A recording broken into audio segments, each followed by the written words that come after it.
Hello বন্ধুরা, আশা করি তোমরা ভালো আছো। আমিও ভালো আছি। Welcome to my channel. আজকে আমরা বানাবো পাকা আম দিয়ে রসগোল্লা। সেই ভিডিও তোমাদের দেখাবো, চলো দেখাই।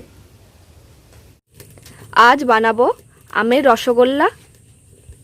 তার জন্য নিয়েছি মিষ্টি পাকা আম, নিয়েছি চিনি, ময়দা আর পাতিলেবু, আর নিয়েছি দুধ। এবার দুধটাকে কড়াইতে নিয়ে নেব।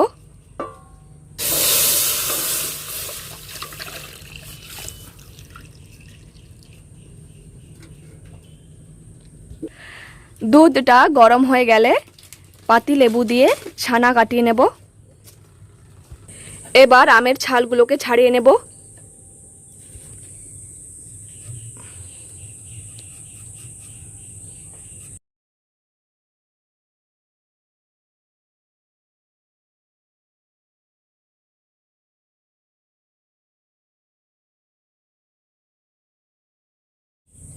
খুব সুন্দর করে আমের ছালগুলোকে ছাড়িয়ে নিয়েছি। এবার আমগুলোকে চুড়ে নেব। ছানা কাটানোর জন্য পাতিলেবুগুলোকে কেটে নিচ্ছি। আমগুলোকে এবার চুড়ে নেব।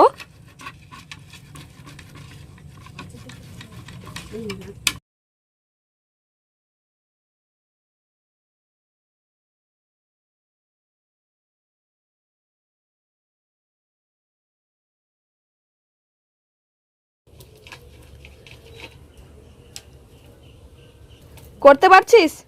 হ্যাঁ, হচ্ছে। সেদিন তো আমের পুডিং খেয়েছিলিস, আজকের কি হবে জানিস? জানি না। আমের রসগোল্লা করব আজকের। রসগোল্লা খেতে আমার খুব ভালো লাগে। আবার আম দিয়ে বানাবো, কেমন লাগে দেখিস। শুনেই তো আমার জিভে জল চলে আসছে। কি আর খাবো? আম তো শুধু খেতে ভালো লাগে, আর দুধের সঙ্গে আমের মিষ্টি আনানো তো খুবই ভালো লাগে।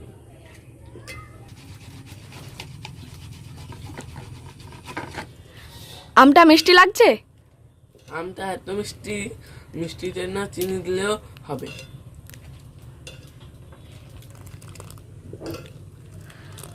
দুধটা খুব সুন্দর ফুটে গেছে। এবার পাতিলেবু দিয়ে দুধের ছানা কাটিয়ে নেব। তোমরা চাইলে ছানা কাটানোর পাউডার দিয়েও কাটাতে পারো।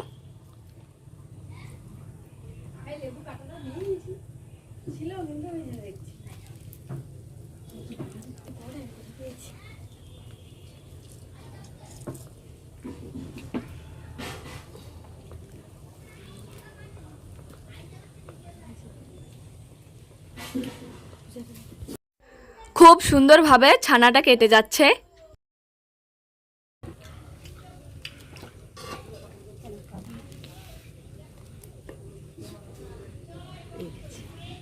খুব সুন্দর হয়েছে।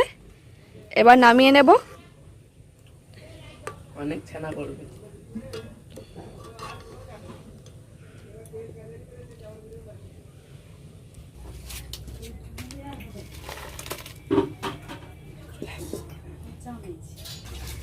ছানাগুলোকে চিবড়ে ভালো করে জলটা বের করে দিতে হবে।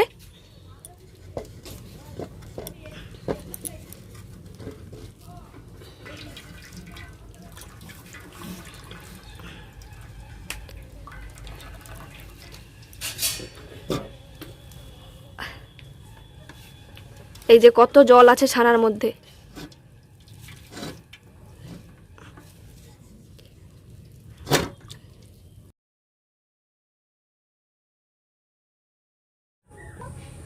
খুব সুন্দর করে আমের কাতটাকে বের করে নিয়েছি। এবার আমের কাতটাকে কড়াইতে একটু নেড়ে নেব। কড়াইটা গরম হয়ে গেছে। এবার আমের কাতগুলো দিয়ে দেব।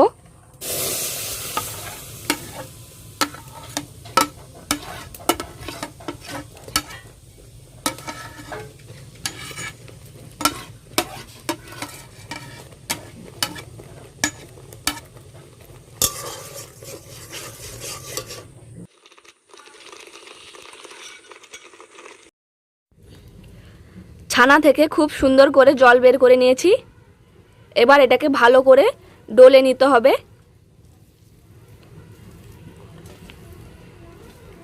এটা এখন গরম আছে, একটু ঠান্ডা হয়ে যাক।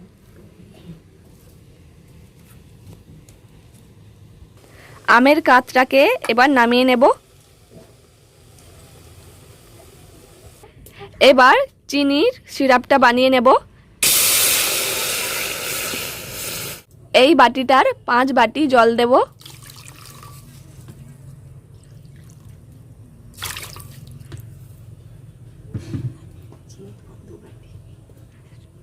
আর চিনি দেব 2 বাটি।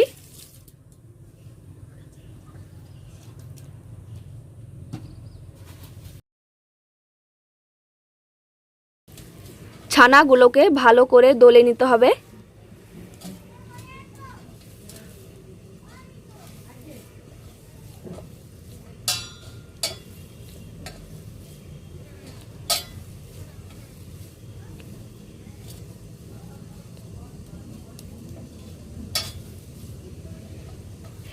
ছানা থেকে ভালো করে জল বের করে দিতে হবে। ভালো করে জল বের করলেই রসগোল্লাটা ভালো তুলতুলে নরম হবে, নয়তো রসগোল্লাটা ফেটে যাবে। এবার দেব আমের কাত।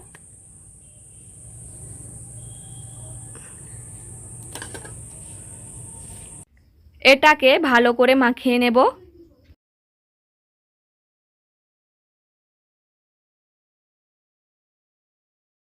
এবার দেব ময়দা।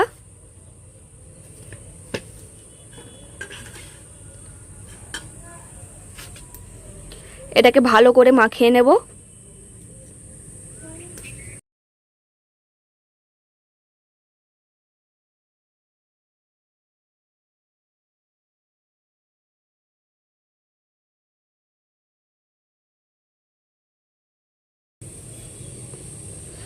খুব সুন্দর করে ডোটাকে বানিয়ে নিয়েছি। এবার ছোট ছোট করে গোল করে নেব। চিনির সিরাপে এবার একটু আমের কাত মিশিয়ে দেব।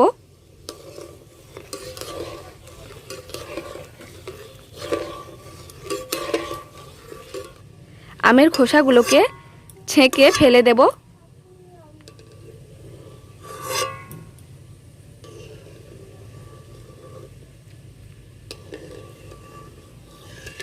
খুব সুন্দর করে ডোটাকে বানিয়ে নিয়েছি। এবার রসগোল্লার মতো ছোট ছোট করে কেটে নেব।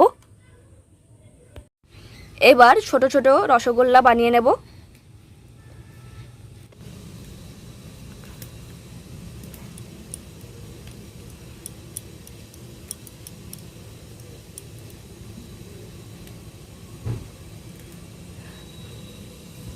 খুব সুন্দর গোল হয়েছে, কোথাও কোনো রকম ফাটল ভাব নেই।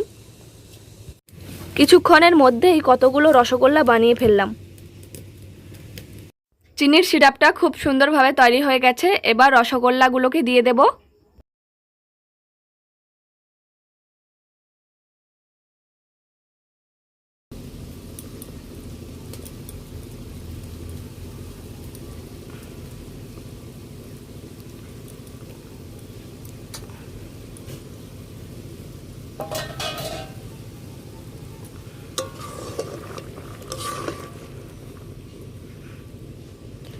কি সুন্দর লাগছে দেখতে।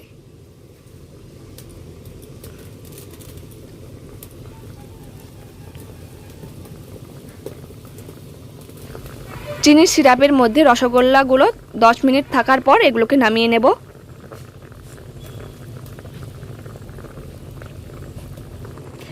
মিষ্টিগুলো আস্তে আস্তে ফুলছে। মিষ্টিগুলো কি বড় হয়ে গেছে। আমের রসগোল্লা হয়ে গেছে, এবার নামিয়ে নেব।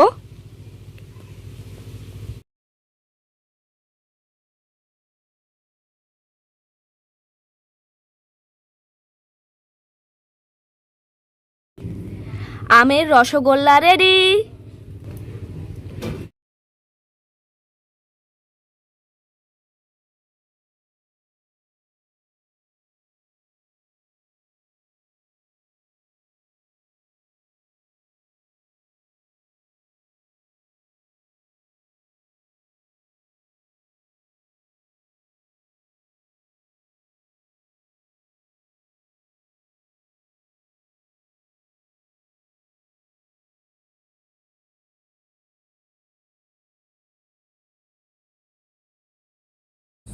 ভিডিওটা ভালো লাগলে please like comment share and subscribe করতে ভুলবে না কিন্তু। আজকের এই পর্যন্ত, টাটা।